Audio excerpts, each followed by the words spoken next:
जो मैंने बातें ट्वीट के जरिए कही हैं उस पर मैं अलग से कभी बात करूँगा। विधानसभा चुनाव सिर पर है, लेकिन फिर भी कांग्रेस में संगठन के स्तर पर जो मारपीट चल रही है, जो खींचातानी चल रही है, वो अभी भी जारी है। चाहे वो पंजाब का मामला हो, चाहे राजस्थान का मामला हो, संगठन के स्तर पर नेता लोग एक साथ पार्टी के बारे में नहीं सोचते हैं। यही हाल उत्तराखंड में है। 30 तारीख को प्रधानमंत्री नरेंद्र मोदी की बड़ी रैली है। बीजेपी बहुत अच्छा वहाँ तैयारी कर रही है, प्रिपरेशन कर रही है, लेकिन इसके बीच में हरीश रावत जो कांग्रेस के चीफ मिनिस्टरियल कैंडिडेट हैं, वो अपने ही संगठन से नाराज हो गए हैं। उन्होंने 3 ट्वीट दाग दिए और इन 3 ट्वीट्स में लिखा है कि भाई संगठन सहयोग नहीं कर रहा है। हरीश रावत कह रहे हैं कि भाई मुझे तो तैरना है सागर में, क्योंकि जो केंद्रीय नेतृत्व है उसने मुझे कहा है यहाँ काम करने के लिए, लेकिन जो लोग हमारी ऑर्गेनाइजेशन में मुंह फेर के खड़े हुए हैं, यानी लोकल लेवल से उन पर कॉपरेट नहीं कर रहे। फिर वो एक ट्वीट पे लिखते हैं कि कई बार मन करता है कि कुछ भी ना करूं, आराम से बैठूं, लेकिन फिर वो कहते हैं और केदारनाथ का वो एग्जाम्पल देते हैं और कहते हैं कि लेकिन मैं तो कर्म योगी हूँ, लड़ूंगा मैं। तो कहीं ना कहीं वो अपनी नाराज़गी स्पष्ट कर रहे हैं। उन्होंने किसी का नाम नहीं लिया है। उन्होंने ये नहीं बोला है कि दिल्ली के नेताओं से नाराज़ हैं या वो प्रदेश के स्थानीय नेताओं से नाराज़ है, लेकिन मुझे कहीं ना कहीं ये चीज़ समझ में आती है, जब इतना बड़ा नेता नाराज़ होता है तो वो बड़े नेताओं से ही नाराज़ होगा, क्योंकि बड़ा नेता वर्कर से तो नाराज़ नहीं होता।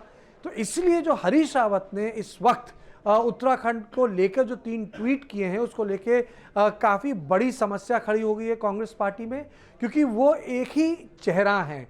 और अगर कांग्रेस पार्टी को अच्छी रणनीति बनाकर भारतीय जनता पार्टी के खिलाफ लड़ना है तो इस वक्त हरीश रावत के साथ ही लड़ना होगा। और अगर हरीश रावत घर बैठ जाएंगे तो कांग्रेस के लिए बहुत बड़ी दिक्कत होगी। और हरीश रावत का कहना कि संगठन में लोग काम नहीं कर रहे हैं और हरीश रावत का कहना कि संगठन के लोग जिम्मेदारी नहीं उठा रहे हैं, तो कहीं ना कहीं जो जनरल सेक्रेटरी हैं, जो सेक्रेटरी होते हैं कांग्रेस पार्टी की, जो केंद्र की तरफ से मनोनीत किए जाते हैं एआईसीसी की तरफ से, उनके कामकाज पर भी सवालिया निशान उठाया है। यानी कहीं ना कहीं वो राहुल गांधी को, प्रियंका गांधी को, सोनिया गांधी को कहने की कोशिश कर रहे हैं कि जो आपके बनाए नुमाइंदे हैं, जो पीसीसी चीफ भी हो सकता है, जो सेक्रेटरी इंचार्ज ऑफ स्टेट भी हो सकता है, वो मेरे साथ मिलकर काम नहीं कर रहे हैं। यानी चुनाव से पहले पंजाब की तरह उत्तराखंड में भी दो फाड़ हो गई है। इसका असर चुनावों पर पड़ सकता है। इसको लेकर कांग्रेस पार्टी को चिंतित होना चाहिए, क्योंकि लोग उस पार्टी को वोट नहीं देते जहां लोग आपस में लड़ते रहते हैं। यही कारण है कि 1-2 बार मौका समाजवादियों, सोशलिस्टों को इस देश की जनता ने दिया 77, 89 और 96 में, लेकिन उसके बाद उनको देश का विकल्प नहीं बनाया। भारतीय जनता पार्टी एनडीए विकल्प बनी कांग्रेस का। उसी प्रकार से अगर कांग्रेस पार्टी इसी तरह से लड़ती रही तो लोग उसको वोट नहीं देंगे, क्योंकि वोट उस पार्टी को दिया जाता है जहां कहीं ना कहीं डिसिप्लिन दिखता है, लोगों को लगता है कि 1, 2, 3 नेता हैं और उसके पीछे पूरा संगठन खड़ा है। तो ये चिंता की बात है कांग्रेस के लिए। इस चीज़ को निपटाना होगा।